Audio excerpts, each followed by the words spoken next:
안대희 전 대법관이 정관예우 논란으로 국무총리 후보직을 전격 사퇴한 지 14일 만인 오늘 박근혜 대통령이 신임 총리 인선을 단행했다고 밝혔습니다. 취재기자와 함께 자세하게 알아봅니다. 정치팀 박수현 기자 연결합니다. 박수현 기자.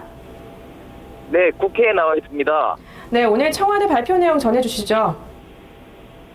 박근혜 대통령은 문창극 전 중앙일보 주필을 신임 국무총리 후보자로 지명했습니다.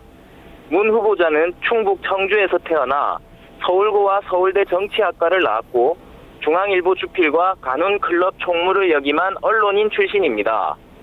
민경욱 청와대 대변인은 문 후보자에 대해 소신있고 강직한 언론인 출신이라며 우리 사회의 잘못된 관행과 적폐를 바로잡기 위해 노력해왔고 공직사회 개혁과 비정상의 정상화 등 국정 과제들을 제대로 추진해 나갈 뿐이라고 소개했습니다.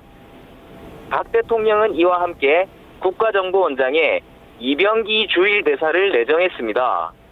이 후보자는 서울에서 태어나 경복고와 서울대 외교학과를 졸업한 외교관 출신입니다.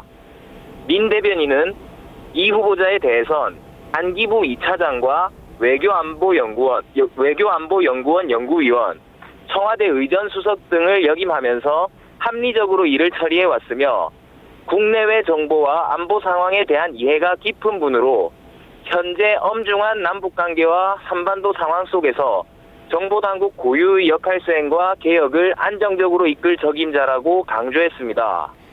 네, 그렇군요. 이 박 대통령이 문 후보를 새 총리 후보로 지명한 것이 궁금한데요. 어떤 이유에서인가요? 그간 박근혜 정부의 인사는 TK 및 법조계 일색이라는 비판을 받아왔는데요. 문 후보자는 충청 출신 언론인이라는 점에서 기존의 스타일과 대비됩니다. 또 6.4 지방선거에서 새누리당이 충청권 광역단체장 4곳을 모두 야당에 넘겨준 대목도 이번 인사에 지역 안배가 강하게 반영됐음을 짐작게 만듭니다. 그런데 새 국무총리에게는 세월호 참사로 100일하에 드러난 우리 사회 곳곳의 적폐를 척결할 수 있는 개혁성과 국민의 눈높이에 맞는 도덕성이 동시에 요구되고 있는데요. 이번 인사가 단순히 지역 안배를 넘어 이런 까다로운 조건까지 충족하는가에 대해서는 논란이 예상됩니다. 이를 의식해서인지 문 후보자는 청와대 발표 직후 저는 능력도 부족하고 지혜도 모자라고 국정 경험도 없는 정말 부족한 사람이라고 말했습니다. 그러면서 그는 나라를 위해 애쓰시는 박근혜 대통령을 도와 이력이나마 저의 마지막 여생을 모아 나라를 위해서 한번 바쳐볼까 한다는 소감을 전했습니다. 네, 그렇군요. 이번 인선 소식을 접한 정치권의 반응도 좀 궁금합니다. 어떻습니까? 네, 여야의 반응은 엇갈렸습니다. 박대출 새누리당 대변인은 문 후보자에 대해 무엇보다 평생을 언론인으로 메신저 역할을 해온 만큼 앞으로 대통령과 정부와 국민 사이 가교 역할을 충실히 해낼 적임자라고 강조했습니다. 박 대통령이 사전에 언급했던 개혁성과 국민의 눈높이, 즉 도덕성에 걸맞은 인선이라는 입장입니다. 반면에 한정혜 새정치민주연합 대변인은 문 후보자가 과연 총리로 적합한 인물인가에 대한 우려가 있으며 국민 속에서 소통하고 변화라는 국민의 요구하는 정반대로 간 인사라고 지적했습니다. 특히 지방선거 충청 참패로 확인된 민심을 총리 자리 하나로 만회하려는 임기응변식 인사라고 꼬집었습니다. 이번 인선을 바라보는 여야의 시선이 첨예하게 갈리고 있어 인사청문회 등 향후 국회의 검증 과정에서 진통이 예상됩니다. 네, 역시 여야의 시선이 첨예하게 엇갈리고 있습니다. 이 국정공백 장기 우려 속에 일단 총리 지명은 완료될 것으로 보이는 모양새인데요. 앞으로의 전개를 좀 예측해 볼까요?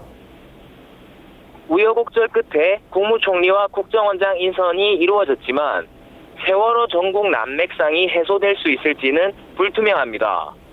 벌써 문창극 총리 후보자를 둘러싼 논란이 확산되고 있기 때문입니다. 문 후보자는 고 노무현 전 대통령 서거 직후인 2009년 5월 26일 그렇지 않아도 세계 최대의 자살국이라는 오명을 쓰고 있는 이 나라에서 대통령을 지낸 사람까지 이런 식으로 생을 마감한다면 그 영향이 어떻겠는가라는 내용이 담긴 칼럼을 썼습니다.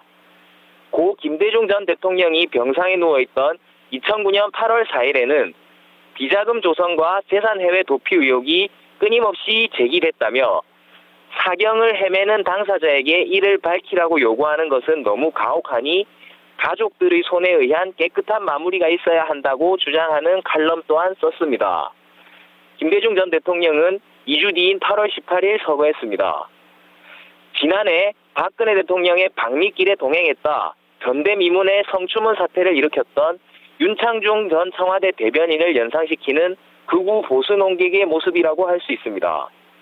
더불어 너무 검증 통과 여부에만 주안점을 둬서 지역 안배와 관료 및 법조인 출신 배제, 재산 관련 도덕성 부분은 충족시킬지라도 언론인과 교수로만 활동해온 문 후보자가 행정 경험이 전무하다는 점이 새로운 쟁점으로 떠오르는 양상입니다. 지금까지 국회에서 뉴스토마토 박수현입니다. 네, 이상으로 6월 10일 뉴스통을 마칩니다. 지금까지 시청해주신 여러분 고맙습니다.